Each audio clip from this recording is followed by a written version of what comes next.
నిజానికి ఈ వంట చేయడం నాకు మొదటిసారే. ఇంట్లో శనగలు, బంగాళాదుంపలు ఉన్నాయి. ఏం చేద్దామా అని ఆలోచించి రెండు కలిపి పులావ్ చేస్తే ట్రస్ట్ మీ, వారంలో ఒక్కరోజు లంచ్కైనా లంచ్ బాక్స్కైనా ఈజీగా న్యాయం చేసినట్టే. ఇది బూందీ రైతాతో సూపర్ ఉంటుంది. అది లేదా నార్మల్ రైతా అయినా ఓకే. పులావ్ కోసం కుక్కర్లోకి ఉంటే కొంచెం నెయ్యి లేదా మొత్తం ఆయిల్ అయినా వేసుకోవచ్చు. వేసిన ఈ ఆయిల్ హీట్ ఎక్కిన తర్వాత ఒక బుల్లి బిర్యానీ ఆకు, ఈ మాత్రం చెక్క, 1/4 స్పూన్ దాకా జీలకర్ర, 3 లవంగాలు, వీటితో పాటు ఉంటే 2 యాలుకలు, జీలకర్ర ప్లేస్లో ఉంటే సాజీరా వేసుకోవచ్చు. వేసిన మసాలా దినుసులు ఈ విధంగా రంగు మారేదాకా 2 సెకండ్లు వేయించుకోవాలి. తర్వాత ఒక ఉల్లిపాయని ఈ విధంగా సన్నగా పొడుగ్గా కట్ చేసి వేసుకోవాలి.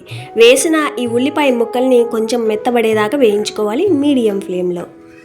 చూడండి, ఉల్లిపాయ ముక్కలు ఈ విధంగా వేగిన తర్వాత అప్పటికప్పుడు ఫ్రెష్గా రుబ్బిన అల్లం వెల్లుల్లి పేస్ట్ ఒక చిన్న టీ స్పూన్ వేసుకోవాలి. లో ఫ్లేమ్లో ఉంచి 1 నిమిషం వేయించగా అల్లం వెల్లుల్లి వేగి మంచి స్మెల్ వస్తుంది. అప్పటిదాకా వేయించుకోవాలి. తర్వాత ఒక పెద్ద సైజు బాగా పండిన టమోటాని ఈ విధంగా చిన్న చిన్న ముక్కలుగా కట్ చేసి వేసుకోవాలి. నేను వేసిన టమోటా బాగా పండిన మెత్తని టమోటా కాబట్టి ఇక్కడ ఎక్కువసేపు వేయించాల్సిన అవసరం లేదు. 1 నిమిషం ఈ విధంగా బాగా కలిపిన తర్వాత మసాలాలు వేసుకోవాలి. 1/4 స్పూన్ దాకా పసుపు, రుచికి సరిపడా కారం, మీరు వాడే ఆ మిర్చి పౌడర్ ఘాటును బట్టి తగినంత వేసుకోవాలి.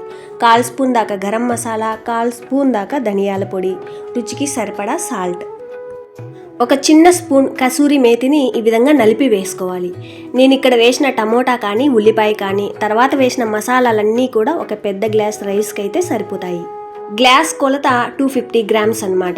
రైస్ ఎంత తీసుకున్నారో దాన్ని బట్టి ఇవన్నీ కూడా చూసుకొని వేసుకోవాలి. ఇందాక వేసిన టమోటాతో పాటు వేసిన మసాలాలన్నీ కూడా 1 నిమిషం లో ఫ్లేమ్లో మగ్గించుకోవాలి, ఆయిల్ సపరేట్ అయ్యేంత వరకు. తర్వాత ముందు రోజు నైట్ అంతా నానబెట్టుకున్న శనగలు వేసుకోవాలి.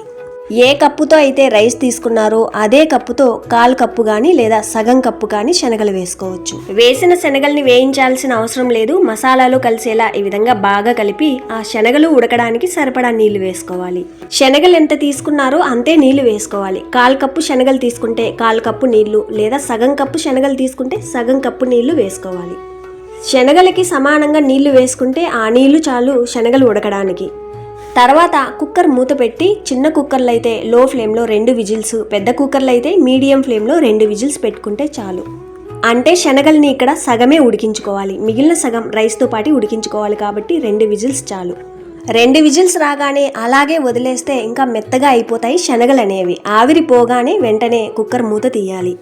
ఈ శనగల పులావ్లో గుర్తుంచుకోవాల్సింది ఇక్కడ ఈ శనగల్ని సగమే ఉడికించుకోవాలి. మిగిలిన సగం రైస్తో పాటు మెత్తగా ఉడికితేనే అప్పుడు శనగల పులావ్కి సరైన రుచి.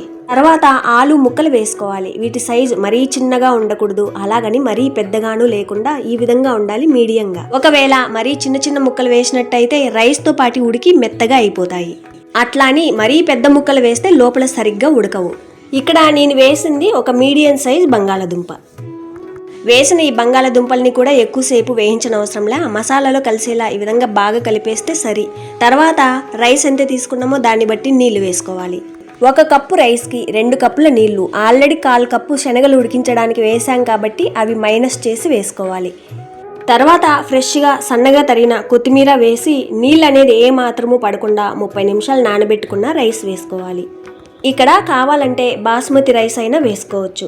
ఆ రైస్కి అయితే నీళ్లు కొలత తేడా వస్తుంది. 1 కప్పుకి 1.5 కప్పు నీళ్లు వేసుకోవాలి. తర్వాత ఈ నీళ్లు తొందరగా మరగడానికి హై ఫ్లేమ్లో ఉంచాలి. నీళ్లు ఒక్కసారి మరిగాయంటే మనం వేసిన మసాలాల ఘాటు మొత్తం ఆ వాటర్లో కలిసి అప్పుడు ఉప్పు కారం సరిచూస్తే సరిగ్గా తెలుస్తుంది. 2 పచ్చిమిర్చి వేసి కుక్కర్ మూత పెట్టి మీడియం ఫ్లేమ్లో 2 విజిల్స్కి స్టవ్ ఆఫ్ చేసుకోవాలి. ఆ 2 విజిల్స్ వచ్చి కుక్కర్ మూత తీసే లోపు మీకు నచ్చిన రైతా తయారు చేసుకోవచ్చు. ఏ రైస్లోకైనా అద్దిరిపోయే నా స్టైల్ బూందీ రైతా కోసం ముందుగా చిక్కటి పెరుగు తీసి ఈ విధంగా ఉండలనేది ఏమాత్రము లేకుండా చిలికి ఉంచుకోవాలి. తీసుకున్న పెరుగు మరీ చిక్కగా అనిపిస్తే కొంచెం అంటే కొంచెం నీళ్లు వేసుకోవచ్చు. తర్వాత సన్నగా చిన్న చిన్న ముక్కలుగా కట్ చేసుకున్న చిన్న చిన్న ఉల్లిపాయ ముక్కలు, సన్నగా తరిగిన కొంచెం కొత్తిమీర, పచ్చిమిర్చి, ఇది పూర్తిగా ఆప్షనల్ మాత్రమే, పిల్లలకు పెట్టేలా ఉంటే స్కిప్ చేసేయచ్చు, మీకు కావాల్సినన్ని వేసుకోవచ్చు. రుచికి సరిపడా సాల్ట్. నేను తీసుకున్న 1/4 లీటర్ పెరుగుకు గాను 2 చిటికెళ్ళ దాకా జీలకర్ర పొడి, 2 చిటికెళ్ళ దాకా కారం, 1 చిటికెడు పసుపు. దానికి పోపు కోసం 3 స్పూన్ల దాకా ఆయిల్ వేసి, ఆయిల్ వేడెక్కిన తర్వాత ఆవాలు జీలకర్ర 1/4 స్పూన్ దాకా వేసి ఇవి ఈ విధంగా బాగా చిటపటలాడిన తర్వాత ఫ్రెష్ కరివేపాకు రెమ్మలు వేసి బాగా కలిపి స్టవ్ ఆఫ్ చేసి పెరుగు పచ్చడిలో వేసుకోవాలి. ఈ బూందీ మాత్రం పులావ్ వడ్డించే 1 నిమిషం ముందు వేసుకోవాలి. క్రిస్పీగా బాగుంటాయి, లేదంటే పెరుగులో నాని మెత్తగా అయిపోతాయి. ఒకవేళ లంచ్ బాక్స్ కోసం అయితే ఈ బూందీని సపరేట్గా చిన్న బాక్స్లో పెడితే బాగుంటుంది. సరే, రైతా రెడీ కదా, ఇప్పుడు వెళ్ళి పులావ్ చూద్దాం. ఈ పులావ్లో గుర్తుంచుకొని చేసుకోవాల్సింది, శనగలు ఎక్కడా కూడా ఎక్కువ ఉడికించకూడదు, బంగాళదుంపల్ని కూడా ఎక్కువ వేయించకూడదు, ఉడికించకూడదు. రెండూ కూడా రైస్తో పాటు సమంగా ఉడకాలి. అప్పుడే మీకు సరిగ్గా కుదిరినట్టు. వేడి మీద ఎక్కువ కలిపి ముద్ద చేయకుండా లైట్గా అలా ఇలా కలిపేస్తే అయిపోయింది.